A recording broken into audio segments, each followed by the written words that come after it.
Film ini dimulai dengan suasana sunyi di hutan Amerika bagian timur.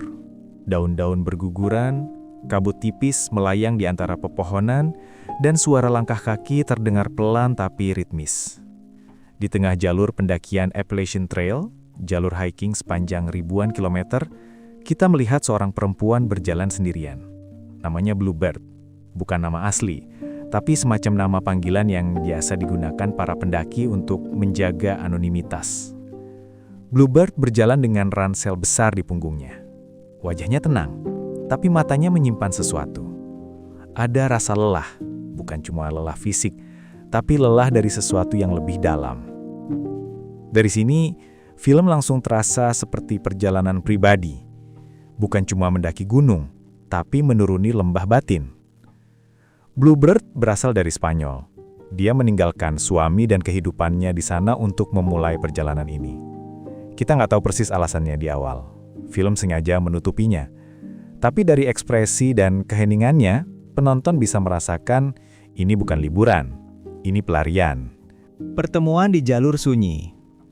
Beberapa hari berjalan sendirian di hutan, Bluebird bertemu dengan seorang pendaki laki-laki bernama Lake, seorang pemuda Amerika yang juga mendaki Appalachian Trail.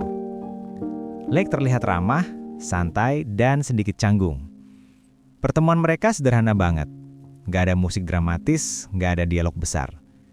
Cuma dua orang asing yang saling menyapa, berbagi air, dan melanjutkan jalan bersama. You can sit in a rocking chair and herd, or you can yell. You also don't want to tell it stop, right? Okay, you want the details? Yeah. No, we're not a couple. I'm so sorry.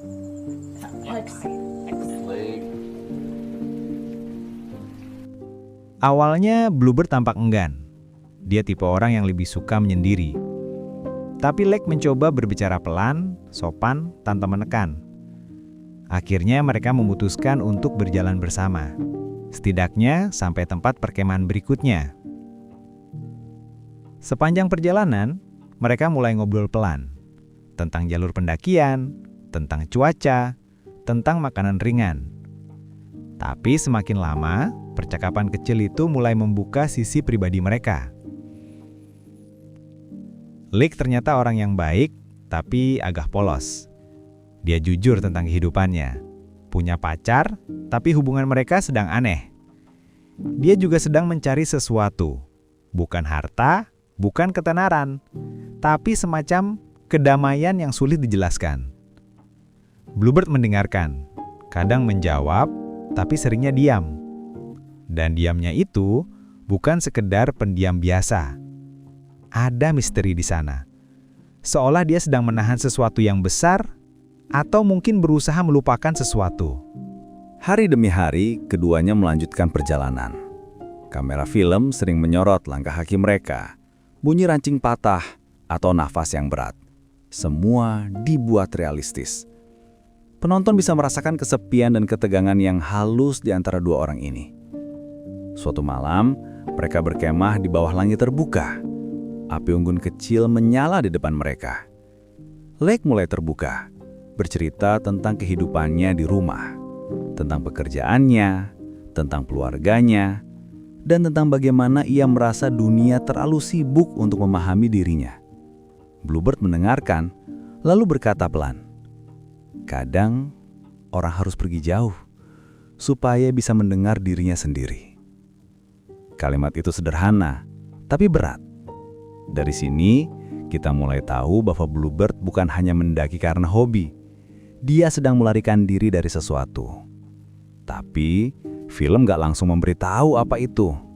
Kita cuma bisa menebak-nebak lewat tatapannya yang sering kosong, atau caranya menatap peta, seperti sedang mencari arah hidup, bukan arah jalan. Ada momen-momen kecil tapi penuh makna. Seperti saat Bluebird mencuci bajunya di sungai, dan Lake menatap dari kejauhan, lalu pura-pura sibuk agar tidak terlihat. Atau saat mereka berjalan dalam hujan, saling membantu melewati batu-batu licin, tanpa banyak kata, tapi terasa ada koneksi yang pelan-pelan tumbuh. Namun, hubungan mereka nggak romantis dalam arti biasa. Nggak ada ciuman dramatis atau pengakuan cinta. Hubungan ini lebih subtil, tentang dua orang kesepian yang menemukan cermin diri dalam satu sama lain. Hey, do you still keep a journal? But you still have it, right? Yeah.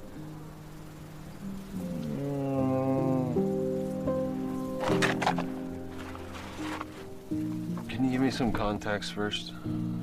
Yeah, California by myself. And then I wrote. Puedo sentir la inmensidad. Ketegangan di tengah kedekatan. Seiring perjalanan, perbedaan mereka mulai terasa. Lake kadang terlalu bersemangat, terlalu banyak bicara, sementara Bluebird semakin diam. Ada malam di mana Lake ingin mengobrol lebih lama, tapi Bluebird malah berjalan menjauh, masuk ke tenda lebih dulu. Lake mulai bingung. Ia merasa mungkin telah berkata sesuatu yang salah, tapi kebenarannya lebih rumit. Bluebird takut dekat dengan orang lain. Dia takut terbuka, takut disayangi lagi.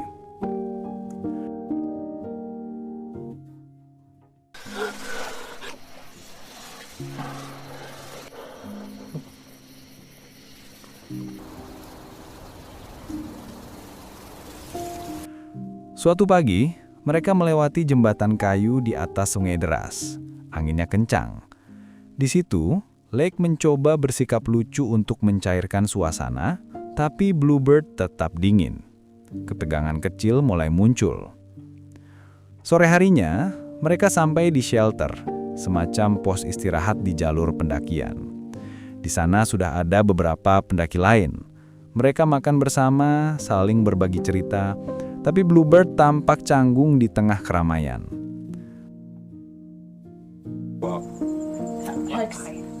Lake Dragon. I'm from Spain. Oh, cool. Setelah makan, dia pergi sebentar ke hutan sendirian. Dan di sanalah kita melihat sisi rapuhnya. Dia menangis pelan, tanpa suara. Kamera mendekat, dan kita melihat cincin pernikahan di jari tangannya.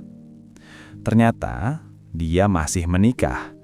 Tapi dia memilih meninggalkan suaminya untuk waktu yang tak tentu. Bukan karena benci, tapi karena kehilangan arah. Perjalanan ini adalah caranya mencari diri sendiri, atau mungkin caranya melupakan seseorang yang dulu ia cintai, tapi kini terasa jauh. Rasa bersalah dan keputusan. Setelah hari itu, hubungan mereka mulai berubah. Lake semakin nyaman berada di dekat Bluebird, tapi Bluebird justru mulai menarik diri. Ia tahu dirinya mulai terikat, dan itu bukan hal yang ia inginkan. Dalam salah satu adegan paling simbolis, Bluebird duduk di tepi sungai, menatap cincin di jarinya, lalu melepaskannya. Ia menatap air beberapa saat, lalu memasukkan kembali cincin itu ke saku celananya. Bukan dibuang, bukan disimpan dengan bangga, tapi ditunda. Seolah ia masih belum siap menentukan arah hidupnya. Lake menyadari perubahan itu. Ia mencoba mendekati Bluebird, tapi perempuan itu semakin menjaga jarak. Sampai akhirnya, pada suatu pagi, Bluebird mengumumkan bahwa ia ingin berjalan lebih cepat, sendirian lagi. Lake terdiam. Ia tahu itu artinya perpisahan. Ia mencoba tersenyum, berkata, "Aku akan menyusul di pos berikutnya." Tapi kita tahu, itu tidak akan terjadi. Mereka berpisah dengan pelukan singkat, pelukan yang mengandung semua hal yang tak sempat diucapkan. Bluebird melanjutkan jalannya, dan Lake berdiri di tempat menatap punggungnya menghilang di antara pepohonan. Perjalanan tanpa akhir. Setelah berpisah, Bluebird kembali sendirian. Langkahnya lebih cepat, tapi hatinya terasa berat. Sepanjang jalan, kita mendengar suara napasnya, langkah kakinya di tanah basah, dan gemuruh angin. Tak ada musik, hanya suara alam dan kesunyian yang semakin pekat. Di beberapa titik, ia terlihat menatap foto di dalam bukunya. Foto suaminya. Ia menyentuhnya sebentar, lalu menutup kembali. How's your hiking going? Film tidak pernah memberi kita jawaban pasti. Apakah ia akan kembali kepada suaminya? Apakah ia akan terus berjalan sampai ujung trail? Yang jelas, perjalanan ini telah mengubahnya. Lalu tersenyum tipis.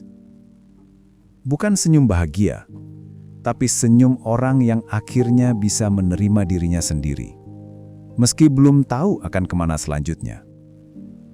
Kamera perlahan menjauh, memperlihatkan tubuh kecilnya di tengah bentang alam yang luas dan sunyi. Lalu, layar menggelap. Makna film. Film Maine bukan tentang aksi, bukan tentang romansa besar, tapi tentang ruang sunyi di antara dua jiwa yang berpapasan. Bluebird dan Lake bukan pasangan ideal, bahkan mungkin mereka hanya figuran dalam kisah hidup satu sama lain. Tapi, pertemuan singkat itu cukup untuk mengguncang hati masing-masing. Lake belajar bahwa kedamaian tidak selalu datang dari hubungan, tapi dari memahami orang lain tanpa harus memilikinya. Sedangkan Bluebird, dia belajar bahwa pelarian bukan jawaban, tapi proses untuk menemukan kembali dirinya. Film ini berakhir tanpa kepastian, dan justru disitulah kekuatannya. Ia menggambarkan bagaimana manusia bisa tersesat bahkan ketika sedang berjalan di jalur yang jelas. Bahwa terkadang kita harus benar-benar sendirian untuk tahu siapa kita sebenarnya. Maine adalah film yang pelan, tenang, tapi penuh perasaan. Dialognya sedikit, tapi setiap diamnya terasa berarti. Film ini seolah ingin berkata, hidup bukan tentang sampai di tujuan, tapi tentang perjalanan menuju ke sana. Dan Bluebird telah menjalani perjalanan itu bukan hanya di hutan, tapi di dalam dirinya sendiri.